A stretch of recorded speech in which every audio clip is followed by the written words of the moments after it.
Sup, you've reached Clarissa. I'm out somewhere being da bomb and can't answer. My bad. Leave me your name, number, and a sweet message, and I'll hit you up later. Peace. Hey, it's Amelia. And Sherrick. You told us to call and let you know what we're doing. Weird, we get your voicemail almost every week at this point. Oh well, I guess we'll leave you a message about what we're up to and our pop culture thoughts of the week, and hopefully we'll hear back from you soon. It's like we have a podcast about how awesome our thoughts would be if we were comfortable with even 1 minute of boredom.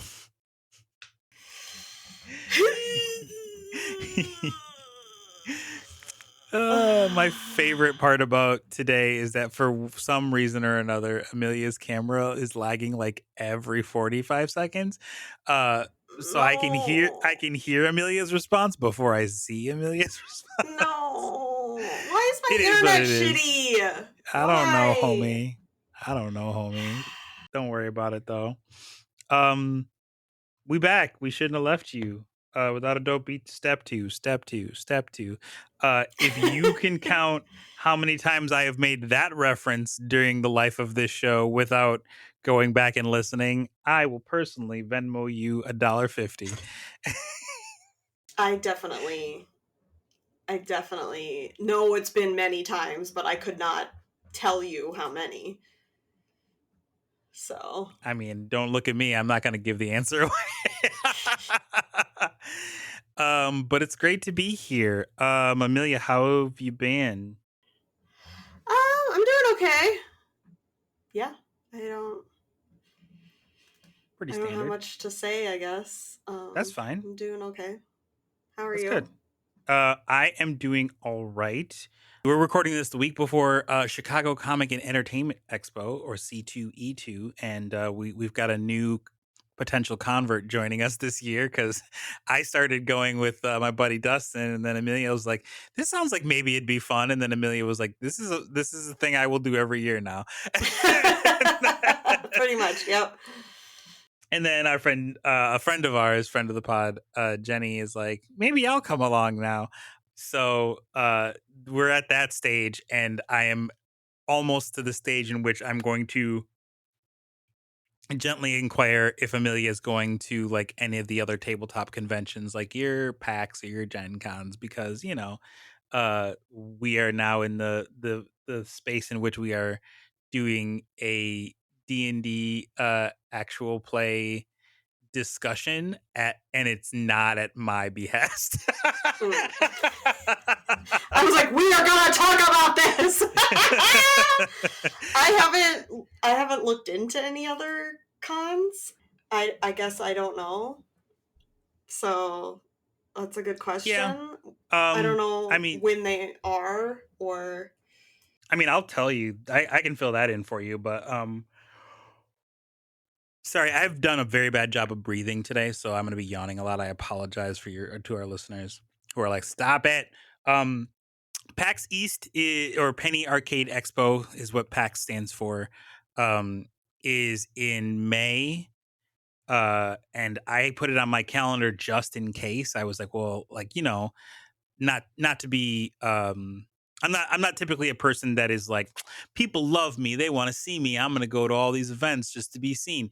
But I also understand that like I am kind of, and Amelia will tell you this sounds almost unlike me, so please don't think I'm saying it from a place of arrogance.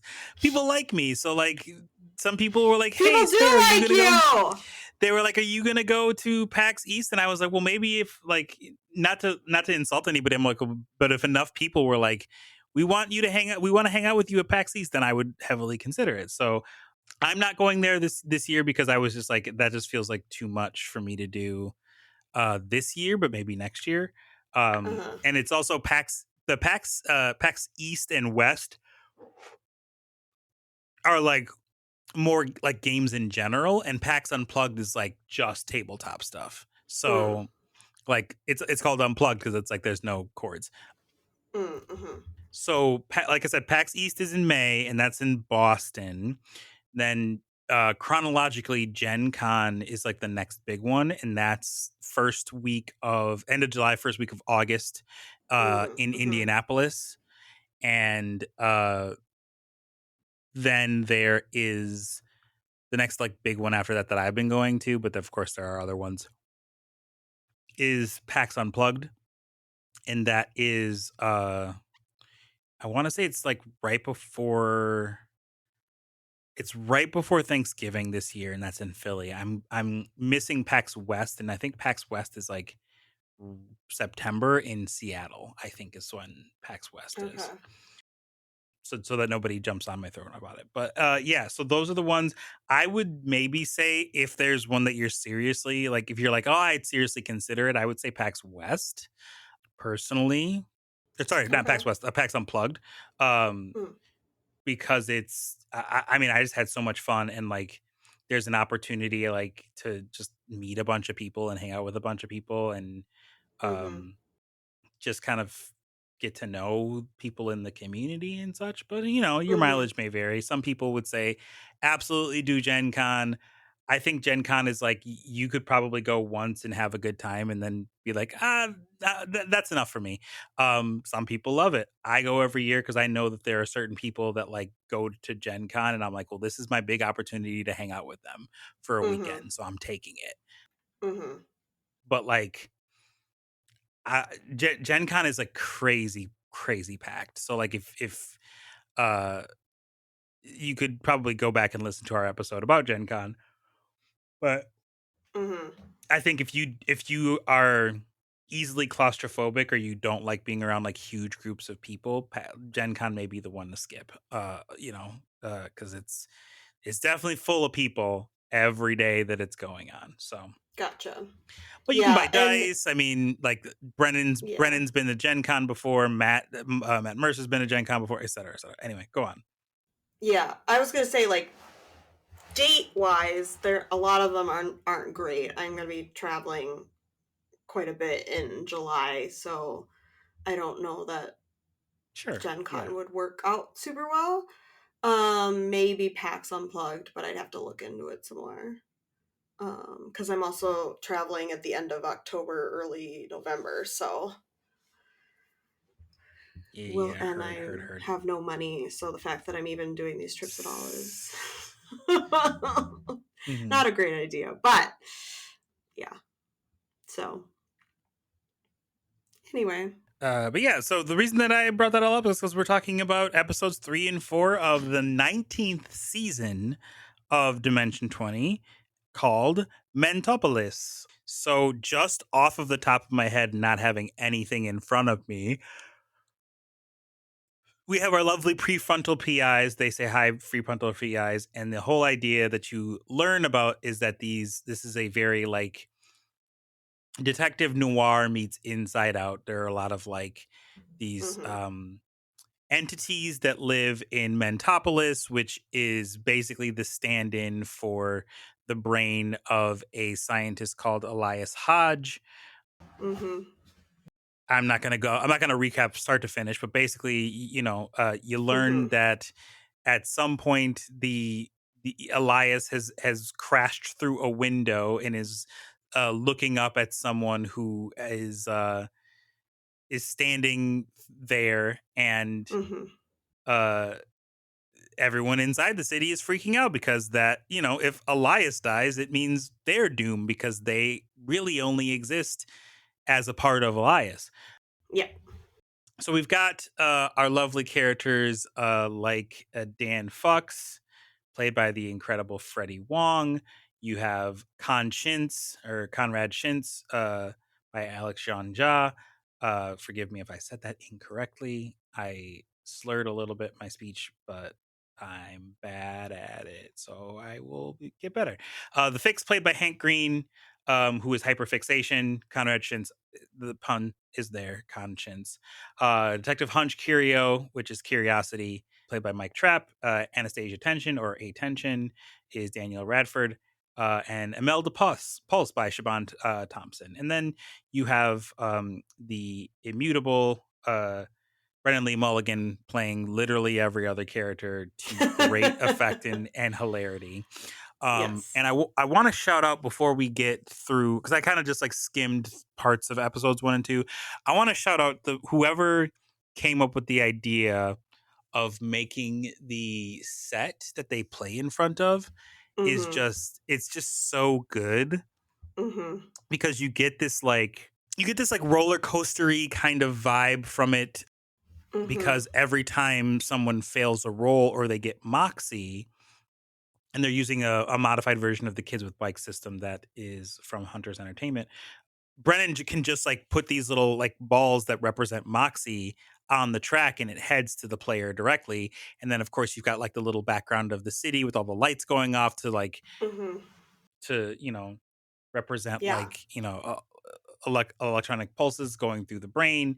And Mm-hmm. then the huge like pressure gauge that he just like got up and turned, and people were like, oh my god, that was there the whole time and we had no idea, like Yeah. They were that. like, that moves! Yeah, What? yeah, yeah. I think Yeah, Danielle exactly. was like, I'm gonna come play with this set when Brennan's not here. See what I can find or whatever. Yeah, you really kind of have to with dropout stuff. Like, you never know. Like, Mm-hmm.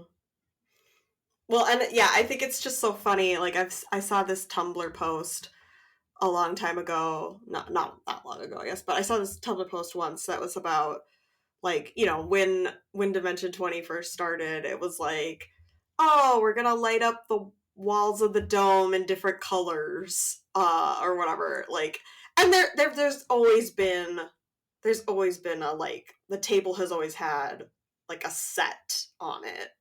So like he's always the his DM screen has always had something for the theme. But and then like when they've used battle minis and stuff, there's more of that on the table and whatever. So yeah, it's just incredible to me like how it's evolved over the years. mm-hmm, And like the Tumblr post that I've seen is like Brennan was like, "Oh, we can do like just a little set and like, just the walls can be different colors for different things and whatever." And then like Abria came in and was like, "I want this and this and this and lights and like all this stuff." And then Brennan was like, "Oh, okay. I see your decor and I'm going to raise it like up to here and shit." And how like now there's like projections on the walls and costuming and like just all this shit, and it's just mm-hmm, hilarious to me. But anyway, yeah, I feel like this table in particular is really cool. Yeah, especially with the pressure gauge that they introduced in these 2 episodes. Can't mm-hmm. remember if it was in 3 or 4. I believe it um was in 3. but it totally makes sense that like, yeah, this guy Elias is literally falling out of a window, Mm-hmm, a skyscraper, like we don't know how many floors up. mm-hmm, So like it makes sense that his blood pressure would be pretty high. mm-hmm, um and they've talked about like in these episodes and in the previous 2 about like adrenaline showing up and like shock troopers showing up to like keep you from feeling the pain essentially of like whatever it is that's happening to you. mm-hmm, But yeah, then to add this extra layer of pressure, and the pressure gauge on the table is set to like green, yellow, and red. mm-hmm. um Much like anything that is gauged like that, but especially, when you're looking at blood pressure, like what's the range of okay and what's not. And that like when it's in the yellow zone, things that took 1 moxie to do now take 2. And in the Mm-hmm. red zone, things that take 1 now take 4. So like things Yes. are harder. Things are just harder. And I just, yeah, that's such a brilliant, brilliant thing to do. Mm-hmm. And as we see in these episodes, we'll kind of bounce around a little bit, but Yeah. there's a point at which the fix goes to the vagus nerve and like tells the guy there to breathe, and he Uh-huh. does, and that turns the pressure down. And it's like, Yes. yes, breathing, breath work is a very, very useful tool. Mhm. And works. It does work. And so I love that. But I mean, we can't walk away from that particular sentence knowing what the fix ends up doing before he gets this person to breathe. Well, yes. Like we said, we're jumping around, so this is obviously incredible spoilers for episodes 3 and 4 of Mentopolis. I mean, if you want to listen, I mean, we can't stop you. We're not your dad, but you're gonna be like, "What the hell are they talking about?" Like the entire episode. Otherwise, Yeah, if you haven't watched these, you won't understand probably. And like, I would say, like, probably don't listen to this if you haven't listened to the episode we did about 1 and 2 as well. Right. Because it really, like, yeah, it won't make any sense. Because we're not necessarily recapping as much as we are just, like, talking about it and analyzing what we like and made us think about. So, but yeah, so I'm trying to remember I think he does a fact about carbon dioxide in the blood. And it scares the person so much that like he basically just like shits his pants, and he tells everyone in the space to shit their pants, and it effectively causes Elias while this is happening to actually shit his actual pants while things are happening. Right. And it just speaks to the comedy and just the whip crack smarts of Brennan and how like just saw the pitch coming before it even left Hank's hand and immediately kind of figured out what he was going to do like in that moment. And it just seems like, and not in a bad way, because some like I'm not going to name names or anything because I don't really have any good examples, but I feel like there are definitely some GMs out there that like are out to quote unquote like beat their players in the game, if that makes sense. And I don't think I've ever gotten like a single second of that from Brennan. Like it's okay. I mean, I mean like I'm gonna have more fun than you, and I'm gonna make you not have fun. Thus, I win and you lose. Like that kind of. Yeah, I mean, okay. So I've seen multiple times where a player has like gotten one up on Brennan. Particularly, I would say in battles, which this season doesn't have any battles. Basically, yeah. Not in the way that like traditional D&D does. I don't think they ever roll initiative in this game. And again, it's a different system. So, but like particularly in battles, if like Brennan definitely doesn't make it easy on them. No, that's not necessarily like, what I mean.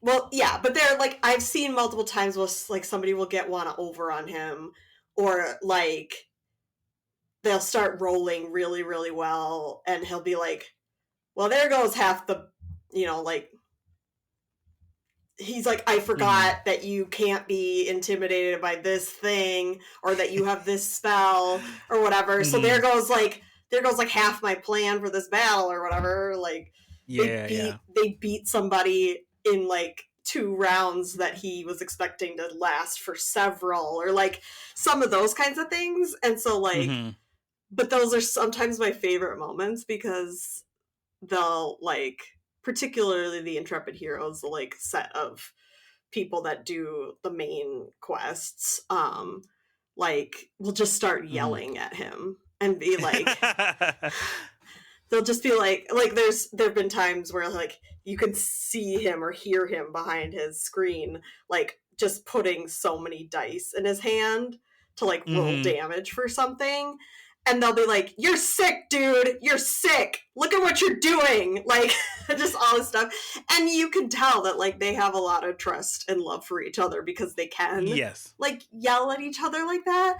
But there are times where they're like, "You're evil, Brennan," and, like, all this stuff. And there's, like, a famous clip where he's like, "I'm all the bad guys," or whatever. Like, just, and all this shit. And yeah, like, one of the seasons I just watched was, not to get too far off topic, but like A Crown of Candy, which is based on Game of Thrones.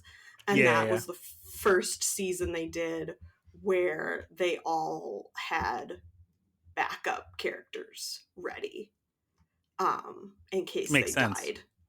And not to spoil anything, but that was needed in, I won't say how many, but I just mean, like, and it made sense for that season. That, like, that season, like, the things they had to do were harder, and the stakes were higher, and it was real. And there were times when he'd start an episode and be like, "Say hi, Intrepid Heroes," and they'd be like, "Fuck you, Brennan. Let's get to playing. We gotta go." That's funny. And he'd be like, "Okay, I guess we're in a mood today," or like whatever. And I'm just like, the fortitude that guy has, because like, even if you are solid, it can still sting for a second that, like, somebody's saying something quote unquote mean or whatever. Sure, yeah.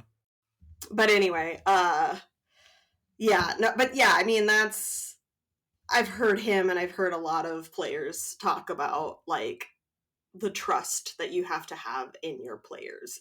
And the players have to have some trust in the DM as well, or GM, I guess, in this case, because, like, it is such a give and take. And I think that he has earned that trust, and that's what I mean. Is, like, he definitely will be like, "Sorry, the dice tell a story in this, and I get to roll 17 of them." But I mean, there have definitely been, and I've talked about this in interviews also. Like, there's definitely been, like, a GM that I've dealt with whose, like, primary goal is to kill all of the players, not tell a story. That's just, and that's what I mean, is, like, Brennan's not out there to, Brennan is going out there to tell a story with these players. He's not making it his, like, prime directive to, like, pull a dragon out of his ass and be like, "You're all dead, too bad." Like, no. And that's the thing, is it all feels organic and believable, even though it's fantasy.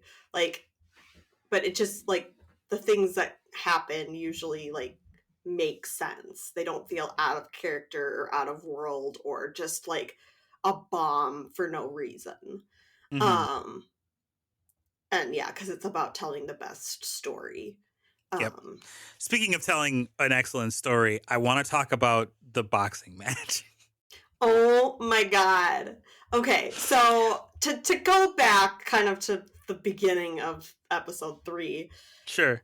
They have just found out that they are falling, that Elias is falling out this window, and that everything that happens in Mentopolis happens at the speed of thought, which is way faster than time. So, you know, everything that's happening in these episodes is happening in the time it takes Elias to fall, you know, 50, like, at one point I think Brennan says, like, he's fallen another 50 feet or something like that.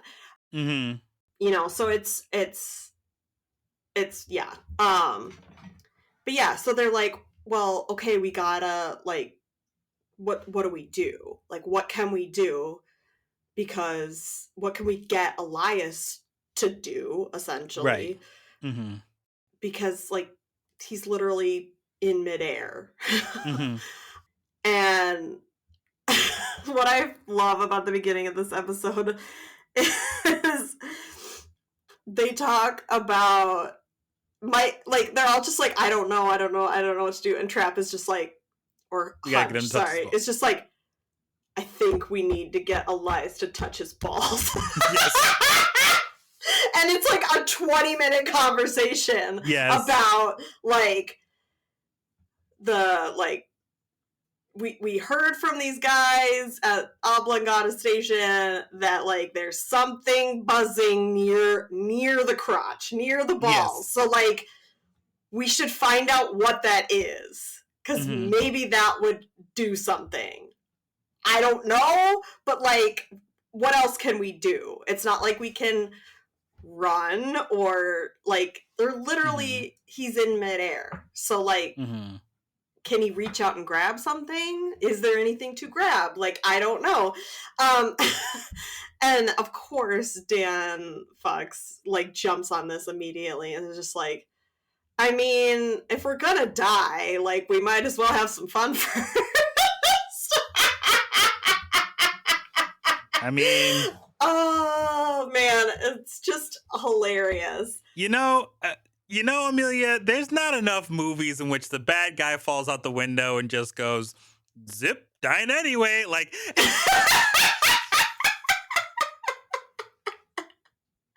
might as well, because, it's not going to be fun when I hit the ground, so might as well be fun going down. But yeah, very funny moment.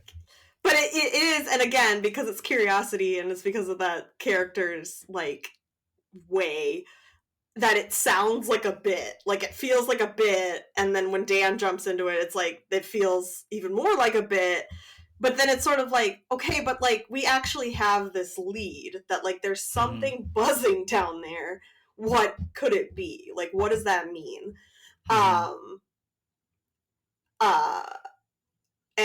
And so then they decide that, like, okay, how they get Elias to do things, like, especially very suddenly, is like how Mentopolis at the beginning, like, uses her key at the communication center and, like, gives him the impulse to, like, grab those files. That sort of started this whole thing. So, but that keyhole has been destroyed. So, are there other keyholes? And we figure out that there is one at the train station, but that you need more than one key.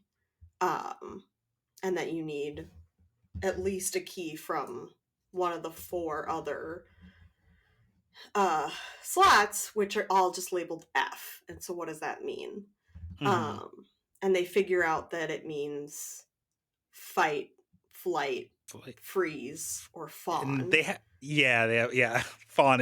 They throw fawn in as the 4th one, which I think is just funny. It's because it makes sense, but it's just it was I was just like, oh, didn't think of that. Yeah, no, okay, it makes sense, but it's just a little funny. Because I feel like we've always heard, like, people have always heard about, like, fight or flight, your fight or flight response. And then in more recent years, psychology has introduced these concepts of freeze, that, like, some people just kind of freeze, and fawn has become, like, another one, FAWN, which there's a moment in there where Hank is like, do you mean, what are you saying, fun? And Brennan, like, spells it out, and he's like, oh, okay, and he hadn't heard of that, and I was like, how did Hank not know this? Like, I know, he doesn't know everything, but it was just funny to me. And, yeah, that, like, those 4 responses were sort of, like, kicked out of not Mentopolis, but they were just kind of like, there was like a big fight between them, and like they all kind of took on different names and like disappeared and whatever. And so they've sort of figured out that fight was probably at this boxing center.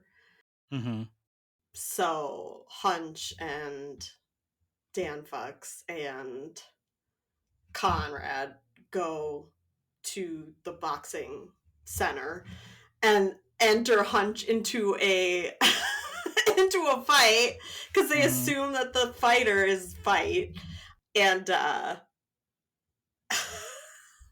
Hunch is like this skinny ass dude, and he's fighting this like tiny ass old dude.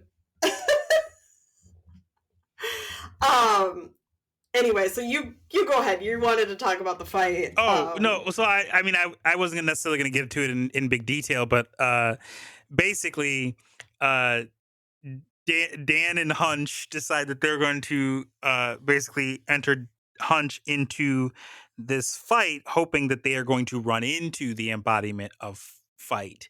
And they run into someone who is what is it, Dominic? I can't remember his last. I don't remember how the pun goes. Isn't it give me a Dominic second. Nance? So Yeah, Dominic dominance. Nance. Yeah, Dominic Nance or Dom Nance is what it is. So Yeah. dominance. And you expect someone who has the embodiment of dominance in them to be this big hulking character, and it's just like the tiniest little pencil pusher, because like Elias's like sense of dominance is so underdeveloped. So like, and that's like a very unique thing that I think that they work in, is that like, for instance, Elias's conscience hasn't been listened to in such a long time that it's literally like a paper boy, you know, like it's not like and a child. Yeah, a child, to be specific. Like had stopped growing at the age that they were at when they this last thing really happened. listened to it. Yeah, exactly. but yeah, so they have no real feeling of ever being dominant, so it's very underdeveloped, and Dom's trainer is named SD, or self-doubt, but it's like a big character, so it's like that Elias's self-doubt is very well developed, too well developed, and yeah, that's such an interesting thing. Well, it was self-doubt I thought the other character was the trainer. I thought self-doubt was just there as like a heavy. Oh, maybe.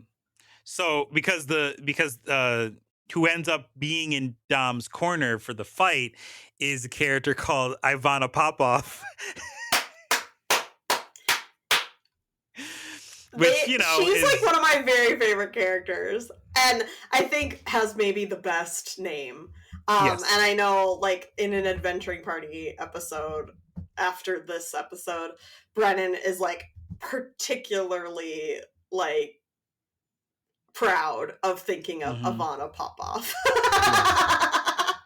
Yeah, that Conrad sees this older woman in the boxing center and recognizes her, but not sure how, and starts talking with her, and eventually they figure out that she is the embodiment of fight. Actually, well, and I don't remember how Alex they come across this conclusion, but I think there's something happens that causes Alex to decide that Conrad is going to punch the Ivana, and Brennan rewards it, but it's because it's the weakest little punch. Obviously, he's like a child.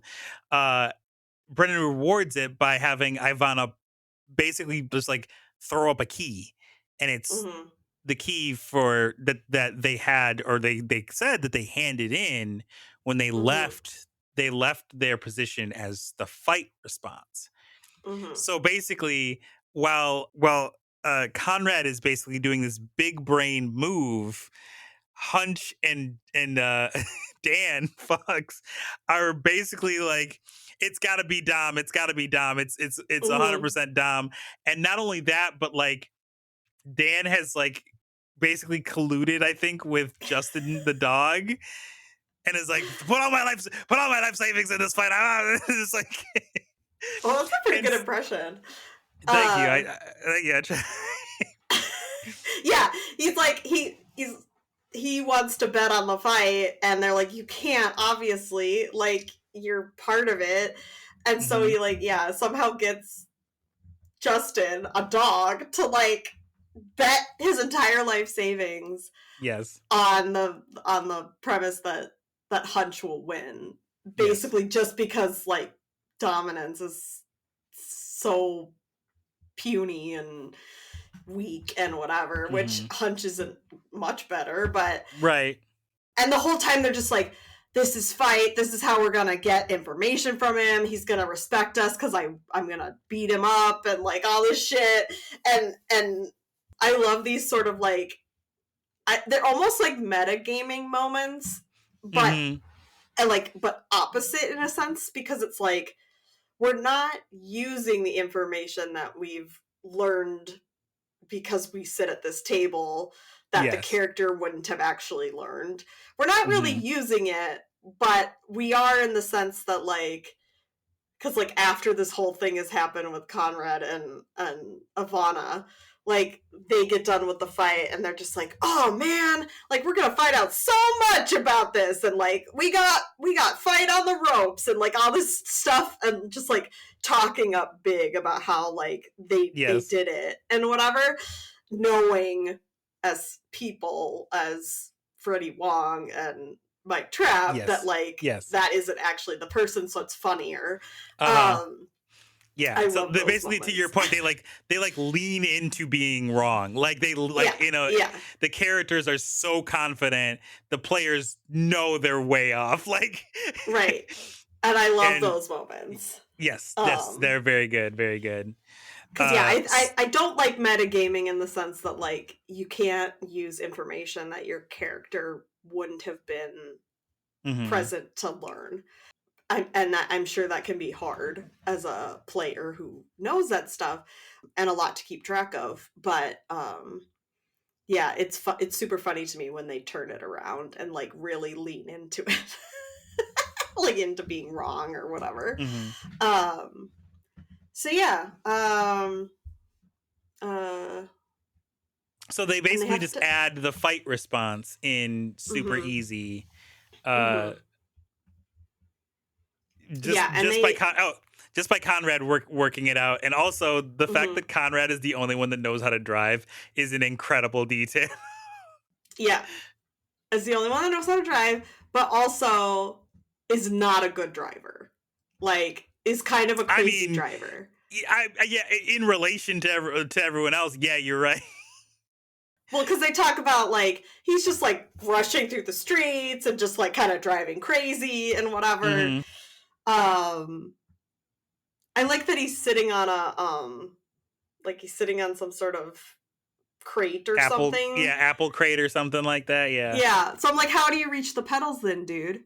Because he says, like, I'm sitting on a crate, but my arms are still, like, way up here to get to the steering wheel. And I'm like, but how are your legs like, how are your feet reaching the pedals? At one point, I think, I don't know if it's in this episode or if it's in episode 4, but Imelda goes, I give Conrad my stilettos so that he can reach the pedals. Oh, yeah. Yes. They kind of just hand wave it until Siobhan says that moment, but yeah. Siobhan, yeah. And in the meantime, Imelda Pulse and Attention have gone to Anastasia's apartment because to retrieve her key. She also has a key because she's part of the Pulse family, but has sort of cut ties with them to kind of make her own way in the world and not rely on her family's money and power and all that stuff. And says that her key is in a block of ice in her freezer. The way that, like, it's a thing to, like, put your credit cards in a block of ice in your freezer, or it used to be a thing to, like, curb your spending or whatever. And so it was like, it's sort of like because you have to wait so long for the ice to melt to be able to use the thing, it gives you a good amount of time to think about. Consider if you really want to do this. You can't do it on impulse.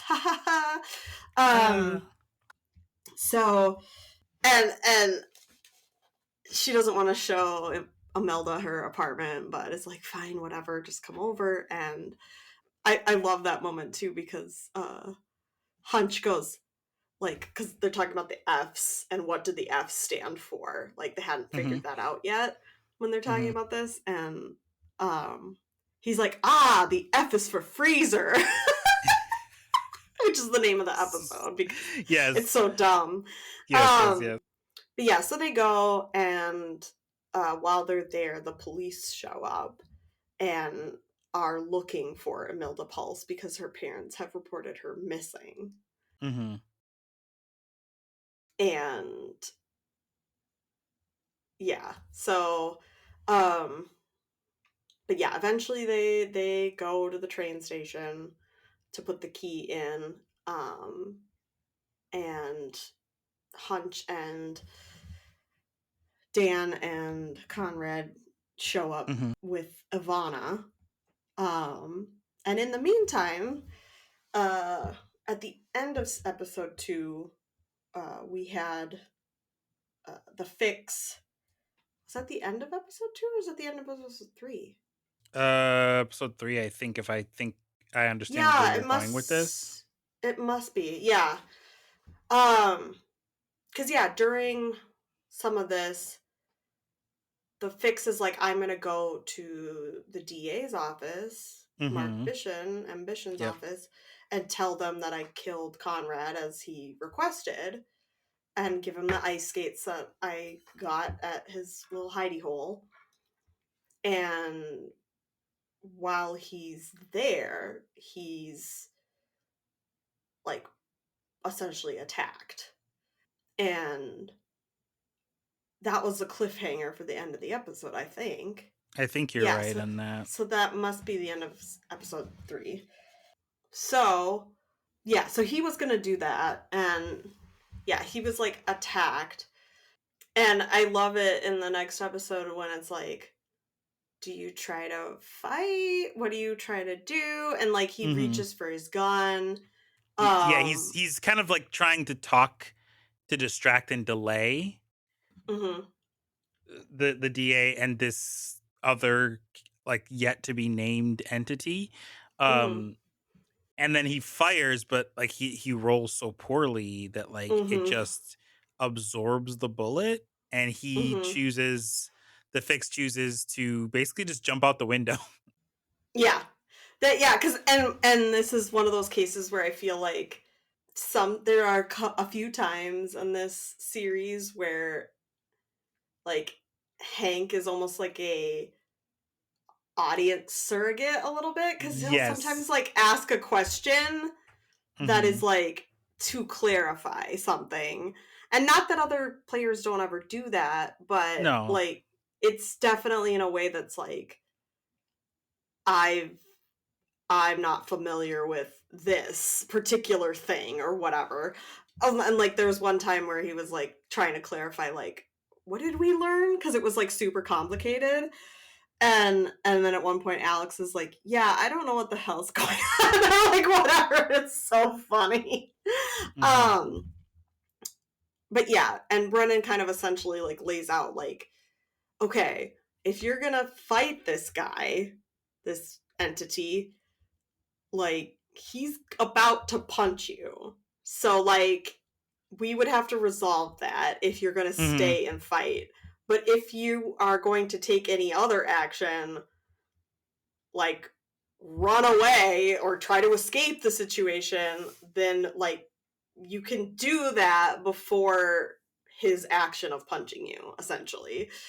And I think to Hank, because he is playing this like this giant character, this huge muscle whose entire job is basically to like eliminate people, it didn't occur to him that he could do anything other than fight, or that she should do anything other than fight. And so when Brennan like lays it out for him, he's like, oh, I jump out the window.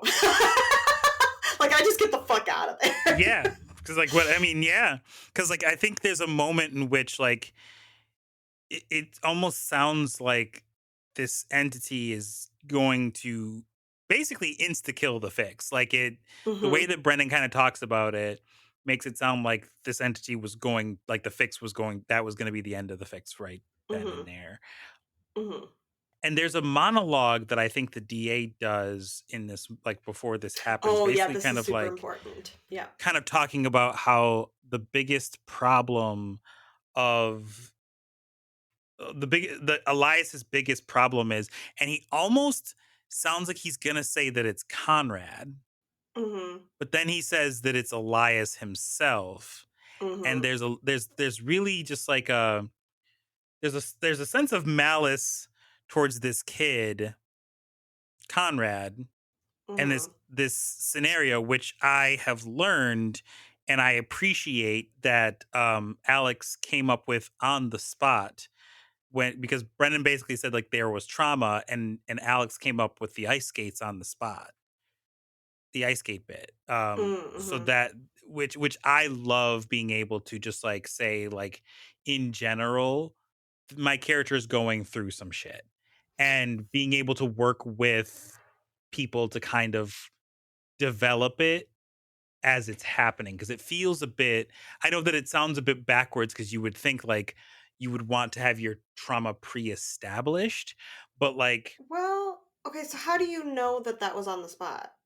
well, apparently there was an adventuring party episode that I was reading about this, and apparently there was an adventuring party episode, and Alex, they said that it was something they came up with on the spot. Okay. Interesting. So I could be wrong, but that's just me Okay. looking Cuz through I'm some pretty a little bit of research sure on that. I'm I I'm think I pretty think what I mean to say is that the detail that it was like the story about the ice skates is what they came up with on the spot, but they worked with Brennan that there was like like a trauma that had gone down, yeah.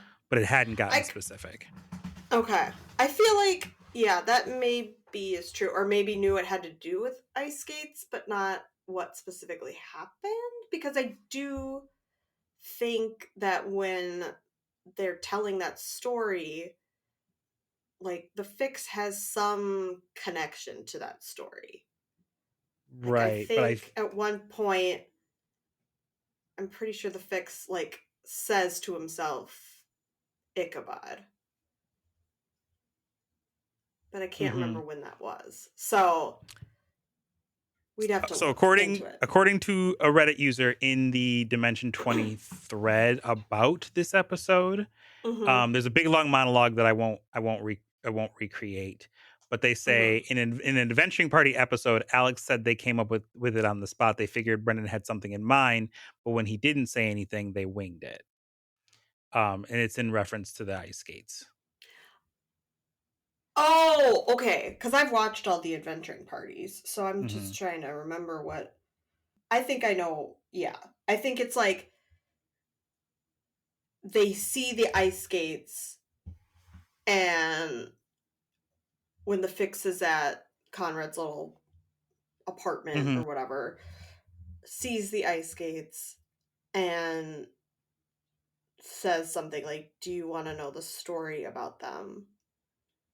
And gives a very vague story, like Hmm. just something bad happened with these and blah blah blah, and then was like, "Oh, that's kind of vague," and then gives a more detailed story, and I think it's the detailed story that they came up with on the spot. And I think what I was getting to is that like I love like situations, especially when I'm building a character or working with a character, where I can just drop a detail and then it becomes like this like Mhm. rapidly germinating seed where it's like I Mhm. think I picture it, and it's not to say that this is exactly what happened, but I picture it as if Alex came up with this idea of it being an ice skate thing, and like light bulbs were going off in Brennan and Hank's heads, that they were just like, okay, I'm going to fill in the blanks on this, and we're all going to collaborate, and it's going to come together to be this one thing,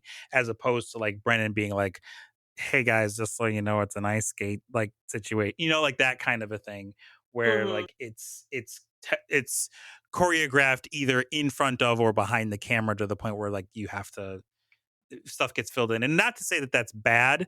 I just Mhm. love when it's like you can kind of build a character's backstory together through them Mhm. kind of like this, like basically revealing their own stuff. And I like the idea of being able to, like, for me, being able to say like, hey, my character went through this thing, and if I Mhm. need to get very specific, sure, but like I try to give like a, oh, something bad happened at this time and Mhm. it involved their girlfriend, you know, and I don't want to get like too deep Mhm. into it, so that way like the details, it feels like less of a presented, for lack of better words, like a presented lie, and it feels Mhm. more like a character like recalling that information in real time to me. So Mhm. anyway, uh we're kind of full in on episode 4 at this point, I think. Yeah. But yeah, I mean, yeah, so the monologue that the DA ambition gives before this fight, or this guy, like this entity comes in and attacks the fix, is, yeah, basically is talking about how like we as an Elias, the Elias is on the verge of this like huge breakthrough payday, essentially. Like Mhm. they're about to like,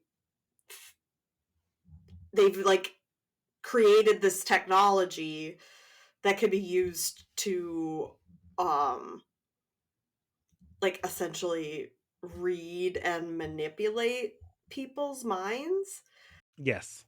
and that the whole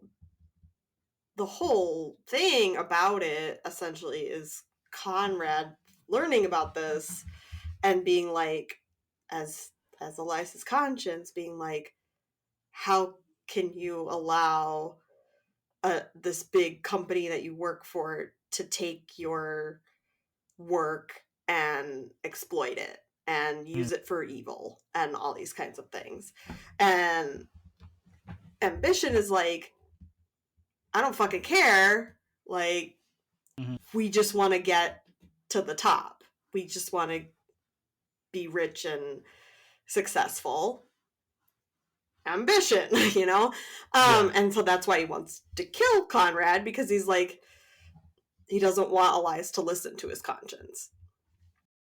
Which And is an his, interesting thing because like someone there's a monologue between Justin and Dan that I think, if it doesn't happen in this episode, it happens in the previous episode, where Dan basically has a similar kind of mindset in that he sees Conrad as a direct like block to like his aims and goals. And Justin like smartly points out like, I mean, y'all, no one has listened to Conrad in years. So like, why are you so threatened by this kid that like clearly is not getting any attention? It's very and interesting. Um, yeah, like, why is he such a threat to these people when Elias hasn't really listened to his conscience since he was a right. child? Right. Like we're Um, talking about a character in this, like, who in this established world is mm-hmm, underdeveloped because of the lack of attention that they get. And mm-hmm, like they're at minimum two characters that are like, I mean, obviously I think Dan just like thinks Conrad, like I think Dan doesn't really like wish Conrad all that ill. It's kind of like a Tom and Jerry situation where it's like, I don't know.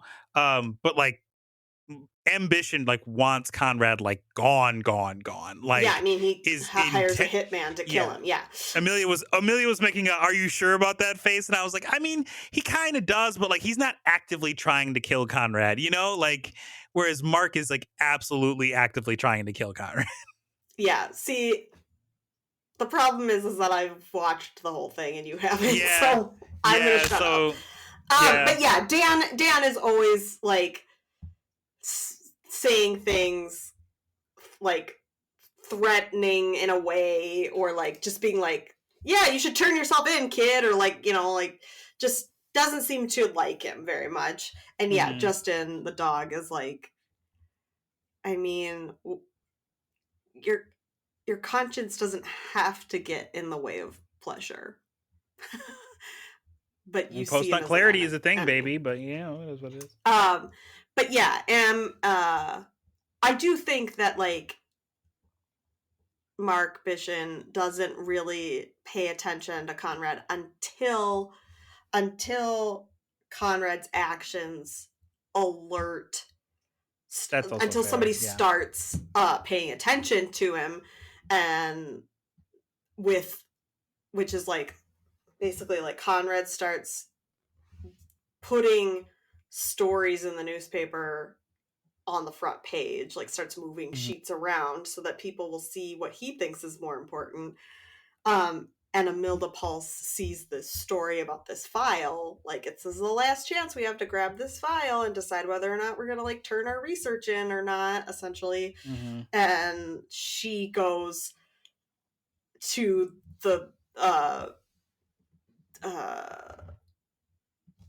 communication center, turns her key, uses an impulse to get him to grab the file, leading to somebody showing up and destroying that keyhole and killing the guy who manages it. So I feel like those are the inciting incidents that go, oh shit, now somebody like at least inside the brain is listening to Conrad and getting Elias to act on things. Yes. So I gotta stop this before it becomes even bigger. Sure. Yeah. And it also brings in literally a tension. So, so yeah. But also a part of that speech, I do love that line of like Elias's biggest problem is Elias, because like, isn't that just like true for most people? It's so relatable. Like most people's worst critic is themselves. And biggest hindrance is themselves in a lot of ways. So yeah, I think, and again, like, because the DA has said, like, until we get to this level of success, no pleasure allowed. So that's why Dan Fox like owns a speakeasy that gets raided, and that good pleasure chemicals, oxytocin and dopamine and stuff, are illegal because they're the pleasure chemicals and whatever. So it's like, yeah, it's ambition has taken the driver's seat of Elias, essentially. Which, you know, is totally healthy and normal and fine.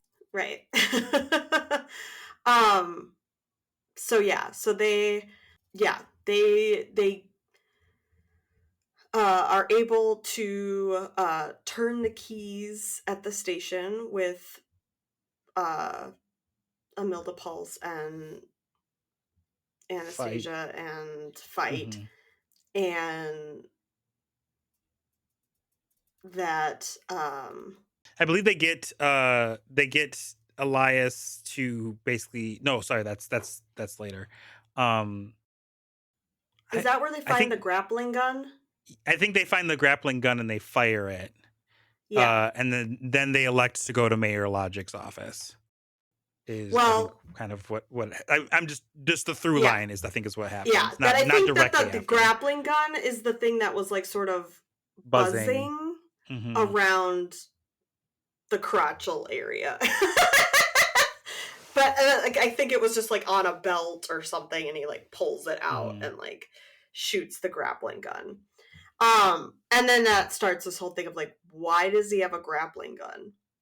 Yeah, why did he bring a grappling gun to a meeting with his boss? Yeah. Like, I was just gonna say that there becomes a very interesting like above table discussion about like the scenario and circumstances of this grappling gun. But I also think it is above, but it also is like in character conversation in a sense of like figuring out the logic of that. Yeah. But yeah, while they're doing that, Conrad goes into the the station, at the train station, and takes the microphone that's there. Mm-hmm. And because essentially Ivana takes the microphone and is like, you know, like, this is happening, we are falling out a window, like, everybody needs to Get get ready. on board. Like, has to needs to know this and needs to do your thing that will help in this situation or whatever. Yeah. And Conrad, like, kind of sneaks in, I would say, and, like, takes the mic and is like, hey, Mayor Logic, I want to talk to you. And I love that moment because, yeah, like, I love it when someone shocks Brennan. Like, because Brennan's like, what the fuck? Mm-hmm. But the police show up at the station, and Dan tries to Distract them or something. He tries to distract them. Just a colossal Dan fucks. Failure. Yeah. Colossal failure, rolls poorly. Yeah. You could call it a colossal fucks up. Pity laugh me. And they start beating him up, basically. Yeah. To unconsciousness. And which also is, like, partly from the roles, but also, yeah, but I love that, because I love that, like, attention comes out and starts asking them questions, like, I'm a journalist, and, like, what's going on here, and, like, I have to talk to everybody about what they're experiencing and whatever. And I just love that, like, well, and also the police are sort of like, this is what we do best, essentially, is, like, police brutality. But that, like, once attention is on them, they kind of, like, maybe back up a little bit, which is just interesting. But so while that's happening,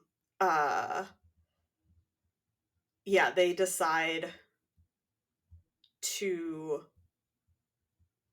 get to the mayor, essentially. So they decide, so there's a talk about, like, Conrad turning himself in, or, like, whatever. But then Amilda has an impulse.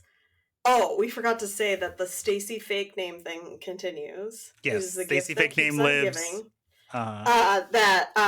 First of all, that's the name that Hunch uses as his name at the boxing match. Stacy fake name. And then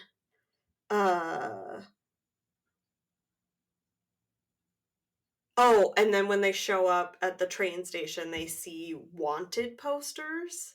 Yes. For somebody named Stacy fake name. Mm-hmm. Who then, I believe, Conrad momentarily takes the identity of.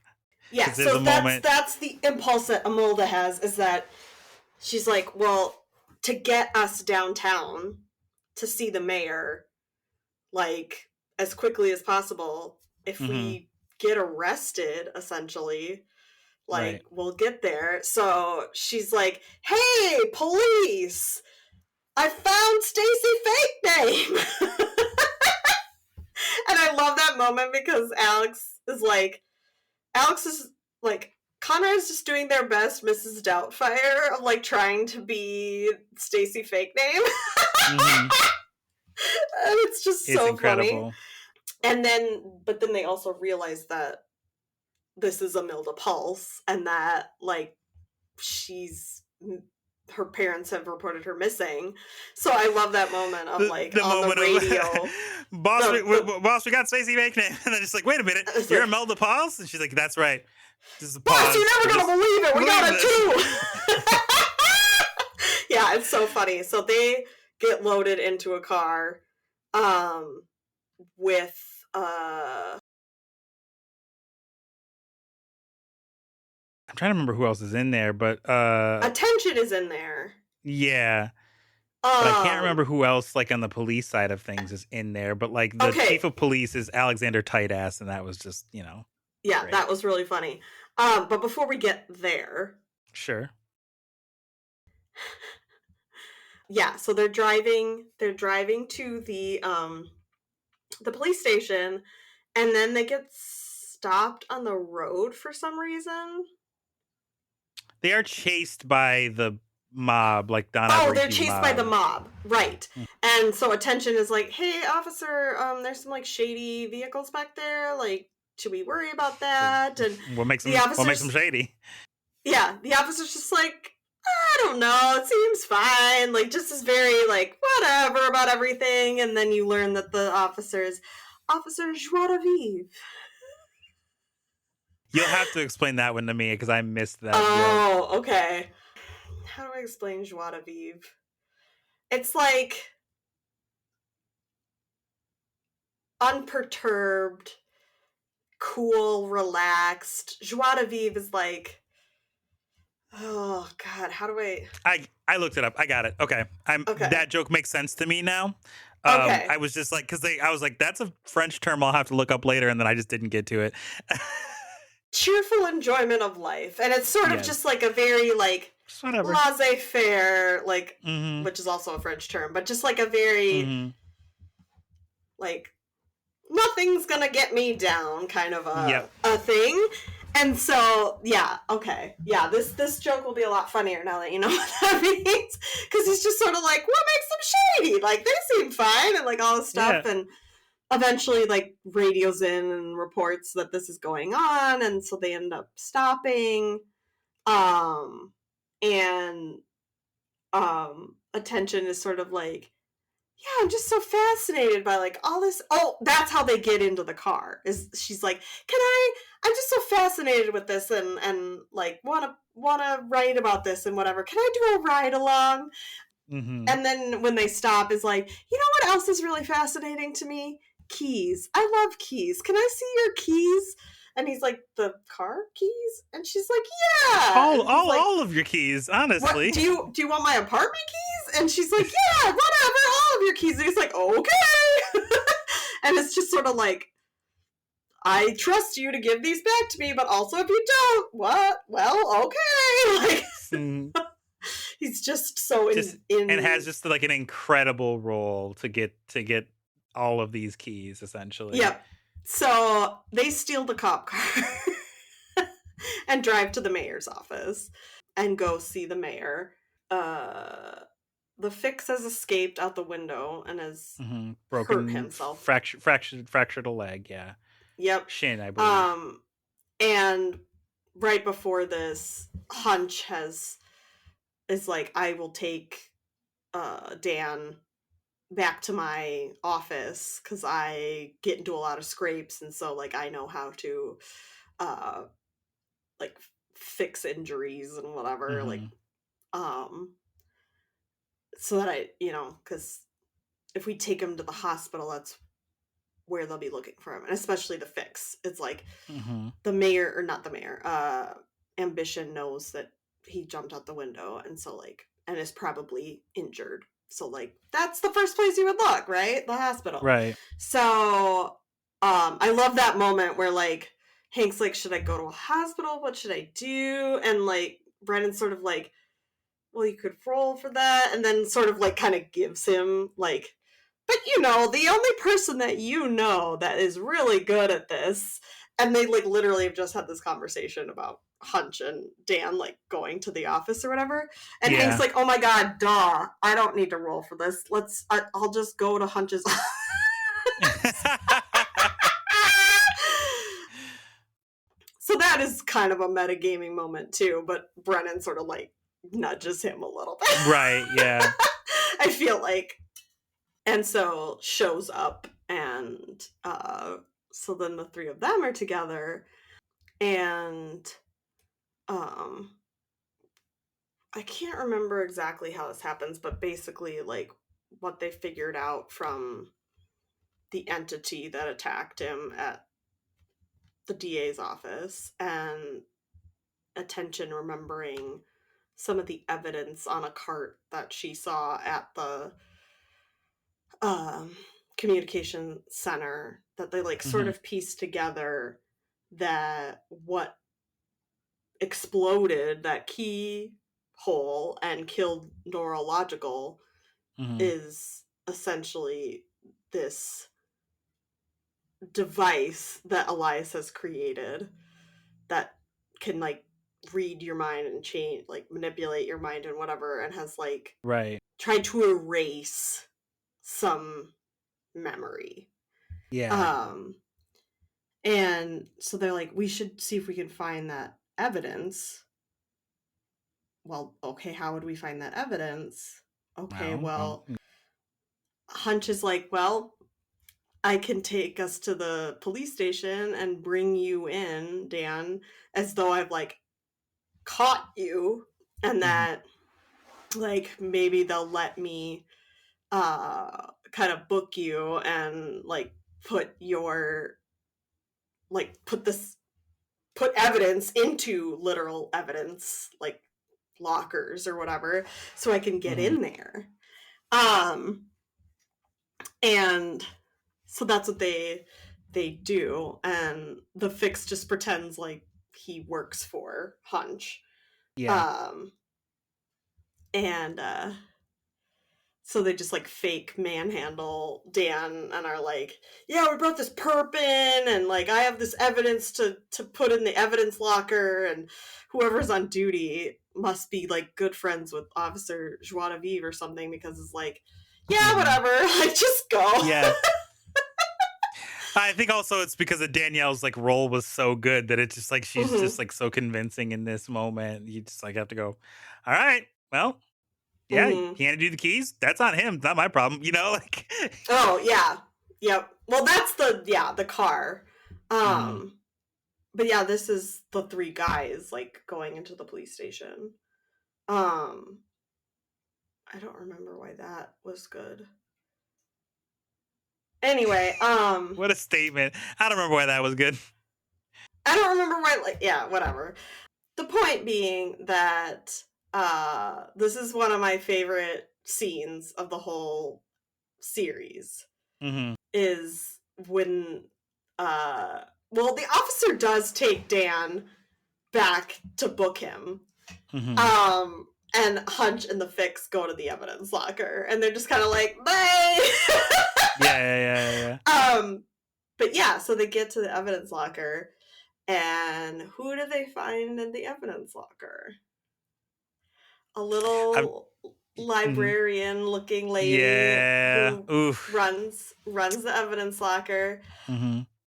And the Fix starts talking to her, like, to try to distract her from what Hunch is doing. Because he comes in and he's like, I got evidence, and she's like, yeah, there's baggies and markers over here that you can do. But so she kind of lets him do the thing, but they don't want her to like catch on. So so the Fix does what the Fix does and is like, did you know? Yes. And like starts talking about stuff. And at first, the way that Brennan plays this character, it's just sort of like, okay. And you think like doesn't care, isn't into this or whatever. But then Hank gets to the end of his fun fact, and she's like, well, did you know? Like, and they go back and forth of like trading fun facts essentially and like building off of each other. And because it's Brennan, if you know who Brennan is, you know how Brennan plays this character. Because Brennan is this character. Brennan is this character. Like, basically. I know, the fact that he brought up bird facts, I'm like, you don't help yourself. Right. You was like, come on, man. Like, you're the one that is always crying about, like, and I'm joking, but you're always talking about you're not the bird guy. Well, in a moment in which you could counteract a character who has murdered your characters with fun facts, you start breaking out bird facts. Yep. And so Hunch figures out right away that like he's gonna have all the time in the world to do what he needs to do, because these two are just gonna keep each other occupied. And again, yeah, like Brennan's a smart guy and likes knowing fun things. So in the adventuring party episode for this, afterwards, they're talking about this and they're like, Brennan basically says like, this is what it was like in my house growing up. Like essentially it was just like, did you know? Like all this stuff. And then Hank tells this cute story about calling his wife and son while he's there. Because this is shot over 3 days. Like they shoot 2 episodes a day. Generally. Longer seasons sometimes have breaks in them and scheduling and whatever, but because this is like a 6 episode thing, they just shot it in like 3 days. But yeah, calls home, and his 6-year-old son at the time, I think, was like, Dad, I learned all about like the countries of the world, and just starts like naming all the countries to him on the phone. And I was like, if that is not just like obviously that's Hank Green's kid, and like obviously Brennan was like super into this. But yeah, so while they're having this back and forth, somebody's like, I feel like I'm watching chess.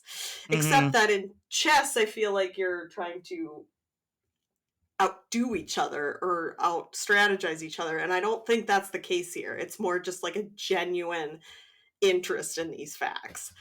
And you see on her nameplate that her name is Pasha N.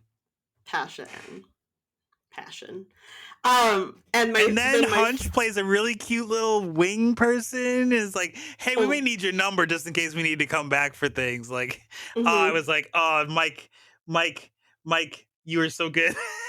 Well, because before that, Mike, not as Hunch, goes, can I roll for insight into how horny this is making the fix? Oh no, yeah, something like that. And he's like, yeah, it's a Snoop one or something like that. Yeah, like Brennan makes it like the easiest thing to accomplish or whatever. And so then when Trap rolls high enough, then Brennan is like, well, Hank, do you want to answer that question? Yeah. And you can tell, like, this is one of those moments where it's like, Hank is not a professional performer. I mean, he is, but he isn't. Like, which we talked about in the first episode a little bit, of like, this isn't necessarily his wheelhouse. Playing a character, I guess, is maybe what I should say. That he's a performer, but he isn't often playing another character. So I think for him, it was a moment of like, oh, I feel awkward about this. Of like being a character that's attracted to another character, which I can relate to so freaking hard. We have talked about this, I think, not like at length, but I think I have definitely mentioned to you about like, it's, for me, it's not like in TTRPGs, honestly, it's one of the things that I'm trying not to be like a weirdo about it, but like I'm trying to get over that. So I'm trying to like find reasons for my characters to be romantically attracted to other characters, because it's such a thing that like I avoid. But like I also think it stems from the fact that like throughout like high school and college, well, no, let me frame it this way. So in high school, my first musical was Cats, and I played the most sexed up cat, fucking Rum Tum Tugger, which is like a fucking mind fuck for someone who has never really been confident in their acting skills or their singing skills. And then like basically I'm in rehearsals and like all these high school girls are having to pretend like they're falling all over for me. And then I went through my entire like college career never playing a character that was like in a romantic setting. So it's like, it's just like a weird thing for me. So I was just like, Hank, I feel you so well in this moment, because I'm terrified like you are, even though like I'm a professional. Right. Yeah, so I think he's like, it was hard for him to like get out of his own head and get into the Mhm. character's head in this moment for a second, but it's basically just like, yeah, I mean, yep, I really like this person, like, whatever, just like, yeah, it's really funny, but really cute, and yeah, my favorite part of that, I think, is that, like, at the end of the conversation, sort of, the fix becomes awkward himself and just, like, blurts out a random fun He fact says, and then basically, like, books it. salamanders. Yeah, salamanders sometimes feeding their babies their own skin. Gotta go. Like, Yeah. such a good bit. Yeah, it was so good. So yeah, and Hunch finds the evidence that they needed, and they get Dan out of there. I can't remember how. They make some joke about, is that where they make the joke about like the police chief is ineffective essentially, and they're like, you can't have a tight ass if we just shit ourselves. Yeah, that joke does definitely come up. But I But don't remember also, like all the things. there's something that happens where the police chief like gets like shot in the forehead with something. Oh yes. Okay, yes, thank you. Dan rolls to be able to like get out of his handcuffs. And they're like, well, I mean, you'd think he'd be really good at getting out of handcuffs, like, Right. and whatever. But he rolled so well. Did he get a nat 20 maybe? So he got some crazy high roll, yeah. Yeah, he got 31. That's what it was. That's right, because he makes a quip about like, I haven't rolled that high in Boggle before. Like, yeah, like I've never rolled that high on anything. I've never gotten that level on anything. Yeah, he gets a 31, and Brennan's like, so you like break out of your handcuffs, and they like shoot off and like hit the police chief in the head, like goes through his eye or something. Sure. And like kills him. And then I think that's the joke, is like, well, I mean, it makes sense. You can't really have a tight ass if we just shit ourselves. So yeah, and the Conrad and Emilda and Attention and Ivana show up at the mayor's office and explain to the mayor what's going on, because he doesn't know. They're like, we're falling out of a window right now, and like this is going on, and all this is going on, and piecing it all together. And Mayor Logic is like trying to go through the logic of it all, but it turns from like going through these logical things to being like, well, if we do this, this is what could happen, and if we do this, this is what could happen, and it just becomes a like, no matter what scenario they come up with, there's like a reason it's bad, a reason it wouldn't work, a reason, like all these things. And so it sounds logical, but it's just keeping them stuck in one place. Yes. And so eventually Conrad is like, wait, show us your chest. Yeah, because earlier Ivana has explained to us that the 4 Fs, the 4 siblings, Freeze, Flight, Fight, and Fawn, all have a tattooed F on their chest. And so Conrad is like, in the middle of this conversation, starts to like make that face of like, I'm putting something together here, and then goes, oh, show us your chest! And then literally like freezes, and then Daniel and he goes, literally freezes. No, is it Daniel or Shaban? One of the two goes, you frozen motherfucker. Yeah. And literally freezes in a block of ice, and you find out that Mayor Leon Logic is actually Freeze. Yeah, and I think it's Frank Freeze. Yeah. Frank. It's either I don't Frank know, or whatever. Mike. Frank Freeze, probably. I don't know. Anyway, and that's partly why the mayor is so ineffective and is able to let the DA run the show in a lot of ways, is because It's Frank, by the way. Okay. Is because no matter what, the mayor never can make a decision, essentially. Just freezes up. And it's so interesting how, like, he can disguise himself as logic. Because a lot of his arguments are logical, but as they point out, you eventually have to do something. You eventually have to act.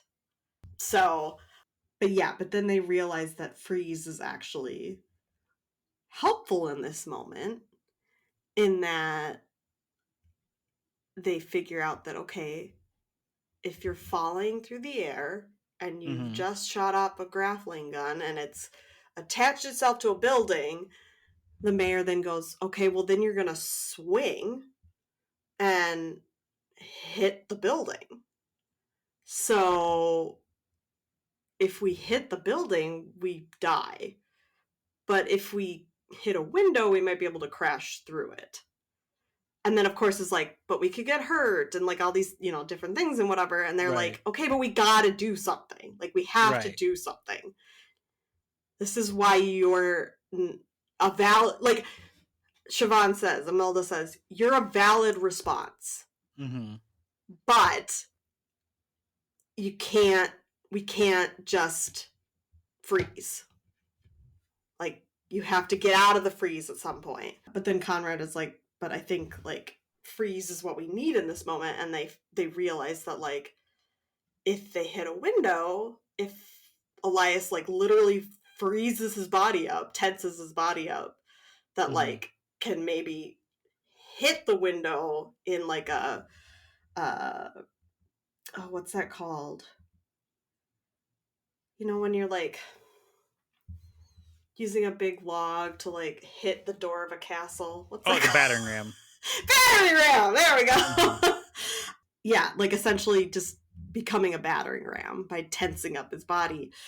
And so the mayor is able to use his key, I think, or something, and, like, tense up the body. But I love that moment of, like, Anastasia, what is the likelihood that we'll hit a window? And she's like, oh, like 80%. And he's like, well, I don't know. She's like, 90%. It's a 90% chance we're gonna hit a window. And then after he makes the call and Elias starts to tense up his body to prepare, and then he does hit a window, Anastasia's like, oh, thank God, because it was really like 35% chance. Yeah, there's like an impact, and then Frank, as Mayor Logic, basically calls down to, like, the legs to be like, what happened? And they're like, pain receptors more than, and then they're like, wait, no, I think there weren't as many as we thought, and there's reports of glass shards in the ankles. And they're like, oh, thank God, like, it was a window, because obviously if you hit the side of the building, you're not going to hit glass. No. So. Yeah. So, and that's pretty much where it ends.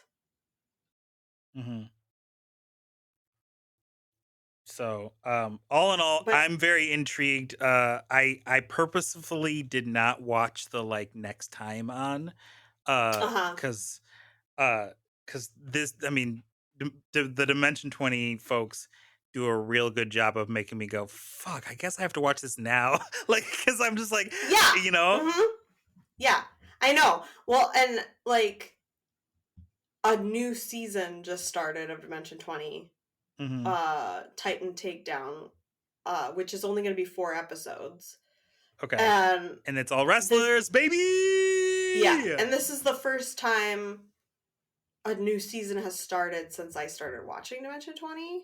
Okay. And I'm like, And I'm like, do I watch it as it quote unquote airs? Or do you want to Or do I wait till it's over and binge it? Because I've only binged these seasons. Yeah, well, you know. There you And go. I think like maybe for this one, because it's like 4 episodes, I'll probably wait and binge it. But there's solid evidence that there is an Intrepid Hero season coming. Okay. Like probably after that. And those would tend to be 17 to 20 episodes. And so I'm like, I don't think I can wait till that's done.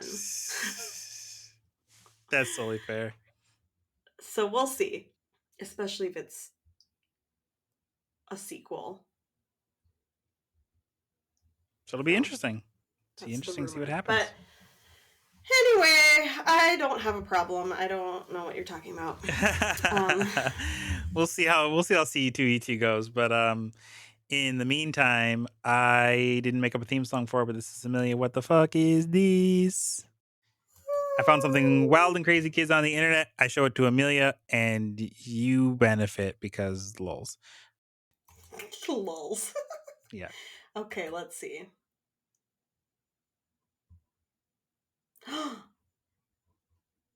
It's a kitty cat. It's a kitty cat. No, so mean. What? But hilarious at the same time. Oh my god! Oh my god, I can't believe that worked. I'm not totally convinced that's actually happening at the same time in the same place. Maybe not, but you know. But okay, well, it's